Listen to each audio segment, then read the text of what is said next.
प्रत्येक पनीर सारखं नसतं। शुद्धतेची खात्री करूनच योग्य पनीर निवडा। गोकुळ मलाई पनीर हे शुद्ध दुधापासून तयार केलेले आहे, त्यामुळे त्यात नैसर्गिक दुधातील फॅट, प्रथिने आणि कॅल्शियम भरपूर प्रमाणात मिळते। काही पनीर वनस्पतीजन्य तेल, स्टार्च किंवा इतर घटकांपासून तयार केलेले असू शकते। म्हणून ग्राहक म्हणून जागरूक व्हा आणि पनीर घेताना गोकुळच मागा। शुद्धतेचा विश्वास, चवीचा आनंद। आजच घरी आणा गोकुळ मलाई पनीर।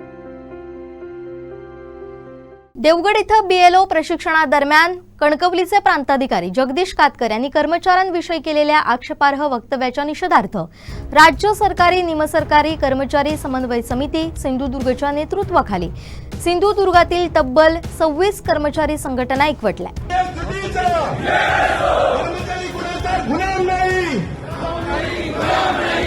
कर्मचारी कुणाचा गुलाम नाही, सर्व कर्मचाऱ्यांना सन्मानाने वागणूक, सर्व कर्मचाऱ्यांचा सन्मान। या आंदोलनाची दखल घेत पालकमंत्री नितेश राणे यांनी समन्वय समितीच्या शिष्टमंडळाशी कणकवली इथं सविस्तर चर्चा केली। सकारात्मक तोडगा निघाल्यानं आंदोलन स्थगित करण्याची घोषणा करण्यात आली। बैठकीत पालकमंत्री नितेश राणे यांनी स्पष्ट शब्दात सांगितलंय की कर्मचाऱ्यांचा अपमान करणाऱ्या अधिकाऱ्यांना सिंधुदुर्ग जिल्ह्यात थारा नाही, अशा अधिकाऱ्यांची लवकरच उचलबांगडी होईल, हा माझा शब्द आहे। पुढे ते म्हणाले, सिंधुदुर्ग जिल्ह्यातील कर्मचारी आणि जनता हे माझं कुटुंब आहे। कर्मचाऱ्यांच्या सन्मानाशी कोणतीही तडजोड केली जाणार नाही।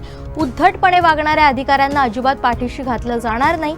यावेळी समन्वय समितीचे अध्यक्ष राजन कोरगावकर, राज्य नेते सखाराम सकपाळ, सचिव सत्यवान माळवे, नरसू रेडकर, वामन तर्फे, दिनेश म्हाडगूत, सुहास सावंत, संदीप कदम, राजू वजराटकर, जगदीश गोगटे, जयेंद्र चव्हाण, सचिन मदने, संदीप मिराशी, निकिता ठाकूर, सोमनाथ शेंगाळे, लक्ष्मण वळवी, सुशांत मरगस, निलेश ठाकूर, टोनी म्हापसेकर, हनुमंत वाळके, सुभाष गावकर आदी पदाधिकारी उपस्थित होते।